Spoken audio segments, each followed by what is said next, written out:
He wanted to rush out and save them, but the sheriff's son stepped in like a superhero, asking, "Did you hear that noise outside?" "It's all good."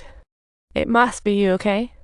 The long-haired girl yanked down the curtain, staring at the monster in front of her that looked like a chameleon. Chuckling while suppressing his inner rage, he exclaimed, "Don't bother me. Please don't disturb me. You'll definitely feel better once you're out. Just, for goodness sake, don't disturb me. Don't bother me."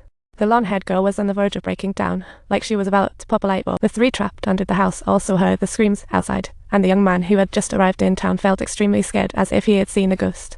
The man and bar owner stayed calm, like at a tea party, urging silence. The bald youth couldn't hold back and dashed out. The deputy blocked him, so the youth snatched the gun, thinking it was the Lady Boss conspiracy, including the tree. "Let them go, or I shoot," the Lady Boss retorted with style. "Then go ahead and shoot." The deputy agreed, while the Lady Boss firmly refused to open the door, endangering everyone. The Lady Boss subdued the youth. The couple felt trapped in an escape game. Reaching a bar-like place, the man saw the stone at the door, marveling at the town's oddity. He said, "This town is strange," and then they heard screams, leading the woman to nervously say, "Maybe it's just an animal." The man replied, "That sound is definitely not an animal.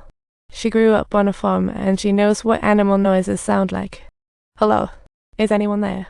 Please help us. We're in the car. We were just passing through the city, but they were stopped. Hello?" The woman refused to open the door, like a stubborn cat.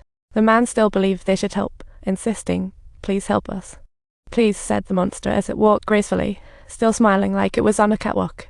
Caressing the driver's seat and gently toying with the steering wheel, he immersed himself quietly in the ambience of the surroundings, when out of the corner of his eye, he noticed a button and, out of curiosity, pressed it, causing an elder couple to express their terror at being frightened by the noises coming from outside. "You picked the worst possible place," the sheriff echoed, having heard it all from within the woods. "Is anyone there? Is anyone there? Is anyone there? Is anyone there?" The sheriff also heard the calls from the woods. By swiftly waving the torch that was in the hunter's hand, a few monsters approached him as if time had slowed down. They dared not venture forward to explore, and fortunately, the arrows remained undetected by the monsters. The sheriff dashed away as the woman asked Huan Huanan about the white-clad boy underground. Huan Huanan said he was her friend. She hadn't seen him in ages. She found chocolate, sharing it for energy. The woman asked who she came with. "It's you," exclaimed the artist as he caught sight of the sheriff. "Quick, let him in."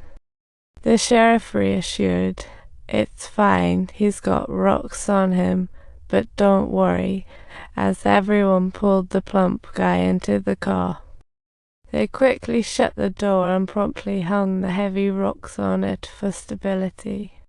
The slightly plump individual identified himself as coming from the dam, mentioning that at that very moment a young man had unfortunately been crushed underneath the collapsed house. Suddenly he screamed in pain. The two urged him to keep quiet, fearing attracting monsters. Surprisingly, he quickly fell silent. "No, no, no, no, no, no, no, no, go away. No, no, no, no, no, no, no, no, stop it. No, no." Everyone in the dining room clearly heard him, and Julie was about to lose it. Worried about her dad, she tried to rush out but was stopped, as others realized the situation's gravity. The artist glanced at the plump guy and said he didn't trust him, while the sheriff declared, "Well, we're still alive, right? Right now." The sheriff asked the artist what he drew. He replied he drew what he sought to avoid forgetting. The drawings remained. He then hung the drawings and saw daylight through the door crack. The plump guy woke naturally, and the diner radio played music on its own. Julie woke up, rushed out, calling for her dad, and everyone saw the bar owner's body.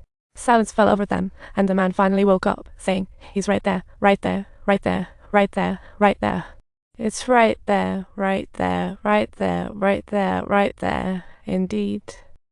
Right there, exactly there, right there, you see." The sheriff woke up, prompting immediate rescue efforts. The driver smirked, turning to the bus. He noticed something was amiss in the bus and took a few steps forward, only to discover the victimized elderly person. Swiftly acting, the sheriff forcefully swung open the bus doors.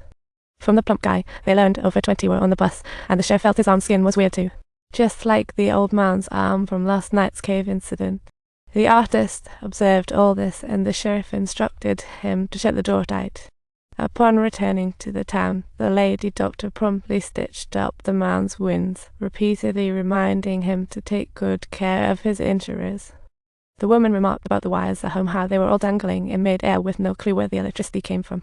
The man was now more concerned about whether his family would be able to reunite safely and smoothly. The woman found the diner's owner hoping to snag some supplies from her storage. The owner gladly agreed, even offering them a place in her house. The items in the storage were leftovers from previous guests. The mother and daughter picked out some clothes that fit them just right. As they were leaving, the woman noticed something odd and exclaimed, "Mom, what's going on? What happened? What happened? What happened? What happened? Mom, what just happened? Mom, what just happened? What happened? I don't have a clue. What's going on? Let's head back home, shall we?" The two quickly left, while the artist found out his room had been broken into and some things were missing. "Someone took a few things from my room. Oh, I saw Jet and Marcus here all afternoon, but sorry, at this moment, the cab guy was playing the violin. Don't forget to like and subscribe so you can get more exciting content.